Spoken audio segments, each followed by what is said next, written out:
Greetings, everybody. This is the Starving Martian, and today we finish our look at Dinosaurs Attack, the comic book miniseries, by checking out all the bonus artwork, etc., etc., to be found throughout the series. Now, this is stuff I didn't have time to cover, going over the main story. But starting right off with issue number 1. This is the Eclipse Comics version, by the way. I don't have the reprint, so I can't tell you how much, if any, of this is included in the reprint or the trade paperback. But the back cover of issue number 1 in the Eclipse original printing features these bonus cards. We got 3 Men Lose a Baby, Seasons Bleedings, The Unfriendly Skies, and Whom Gods Destroy. We all know that guy. So these are very nicely done, and you know, the cover is printed on a thicker paper, almost cardboard quality. So realistically, you could cut these out and turn them into trading cards if you so desired. I would rather not have a large hole in the back of my comic, so I'm not doing that. They're also not perforated or anything, so you'd have to make sure you had a good, solid grip on your scissor. But they actually do have backs to these cards. So if you feel like pausing and reading these, you can go right ahead. But apparently the idea was they were actually going to print a sequel series of trading cards, which sadly never came to be. It would involve our friend the Dino Demon here and his attempts to reclaim a foothold on Earth. It has this interesting little article here called Food for Thought. And this was written 93 when this comic was published, and tells you what's going on in the world of Dinosaurs Attack and how it began. Again, I'll pan over it if you want to freeze frame and read the whole thing. That's completely up to you. But we learned something interesting in here. At the time, they were expecting a Dinosaurs Attack movie to be developed. Now, I mentioned this before when I did the trading cards, that when Tim Burton made the Mars Attacks movie, his first idea was to do Dinosaurs Attack. And he couldn't do that because it was feared that everyone would assume it was a Jurassic Park parody. But we found out here, let's see, Dinosaurs Attack, it says, immediately became a cult favorite that has drawn some notable attention.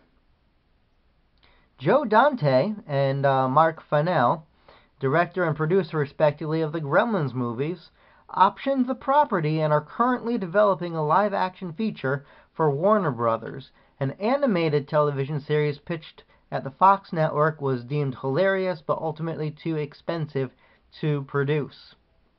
And so we have those 2 lost projects, and that would be amazing to slip into an alternate timeline where we can watch a Dinosaurs Attack movie made by the guy who made Gremlins. The concept is fascinating. I don't know how well it would have turned out at the time. You know, the effects would have been really cheesy, I think, and that could have worked well, I think, with the property.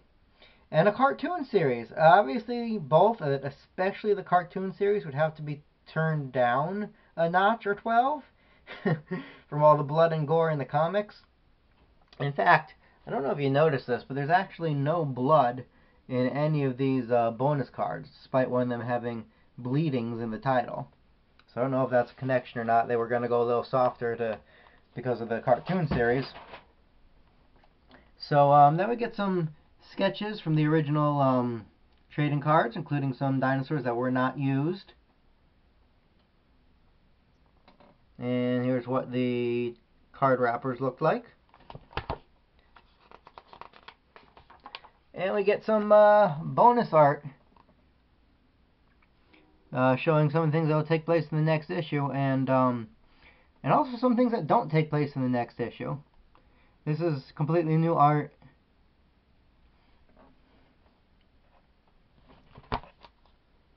I'll tell you guys one thing. I'm a churchgoer, and my church would not respond to a dinosaur attack by calling it a devil and hitting it with a cross. But just putting that out there. Not all churches respond to dinosaur attacks the same way. Everywhere you look. Yeah. Here's a fascinating picture of a ghost like Elias Thorne coming through Helen's bathroom. I don't know what this is.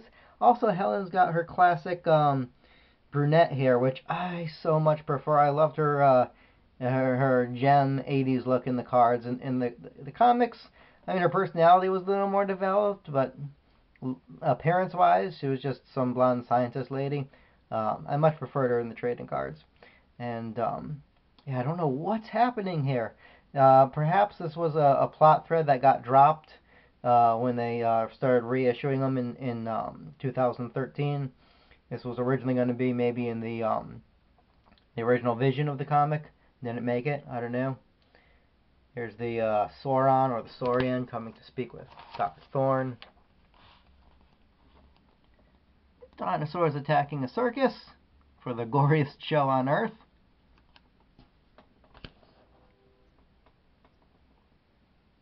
And Loch Ness Monster. Because why not?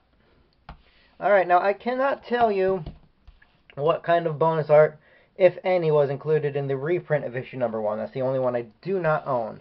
I do know that if you get issue number 3, well, issue number 2 actually just reprints all the bonus art that came with issue number 1, so I don't know what came with issue number 1. But issue number 3 has a brand new Food for Thought article written in 2013. And this one's fascinating. It catches us up to, you know, the history of the series. And again, I'll scan over it if you guys want to pause and read.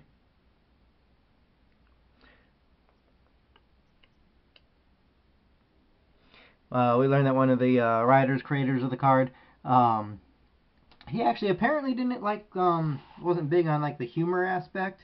He blames Garbage Pail Kids.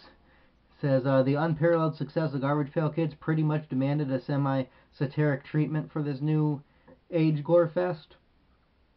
It was an arguable liability that I was determined to twist to a creative positive. So he did what he could with it, and I appreciate that myself. But we find out here they talk about the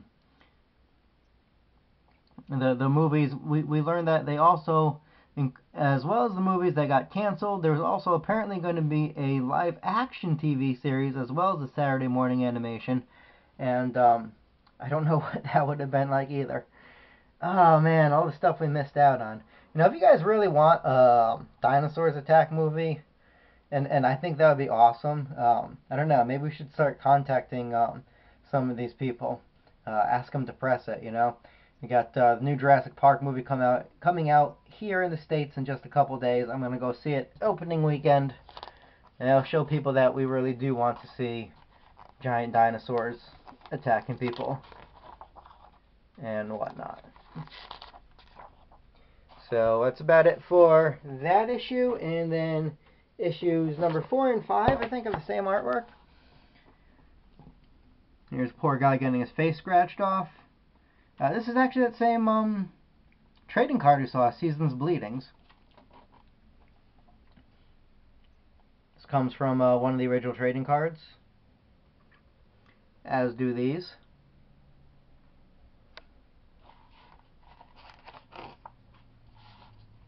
And we see a bit of our pal Elias Thorne here. This is a bit of a spoiler, really, because this is issue number 4, and this panel here foretells what's going to happen in him in the final issue. It's also taken directly from the trading cards, except they've changed his dialogue. Now he's saying, "You'll never win," when originally he was saying, "Helen, I love you always." But either way, you get that great photo of Mr. Thorn burning in Dino Hell. And now he's crackling. I don't know if he was doing that originally. And Dinosaurs Attack, of course. And that's about it. That's all the bonus artwork that was included in the Dinosaurs Attack comic book miniseries. Again, I do not own the trade paperback. I don't know if any of this was reprinted in that. If you own the trade paperback, do let us know. But out of all of them, I do really like these bonus cards on the back of issue 1. Might be worth your effort tracking down. And again, I don't know what the going rate is, but I was able to pick this thing up for like $4 and change at my local comic shop. Same price I paid for all the other issues. So even though it's an older issue, it doesn't look like it's that much more expensive for it. So guys, this has been Dinosaurs Attack. Now, next week we're getting back to our fan favorites, Mars Attacks Martians. So if you've been waiting for the Mars Attacks to return, you'll be glad to know we are looking at Mars Attacks next week. If you really enjoy the Dinosaurs Attack and you want that to continue, you'll be glad to know that when we look at Mars Attacks next week, we're going to be actually looking at a 9-card subset from the Mars Attacks Occupation line called Dinosaurs Attack versus Mars Attack. I figure that'd be a good way to segue from the dinosaurs back to the Martians. So you'll have that to look forward to next week. But until then, this has been the Starving Martian reminding you all to keep watching the skies.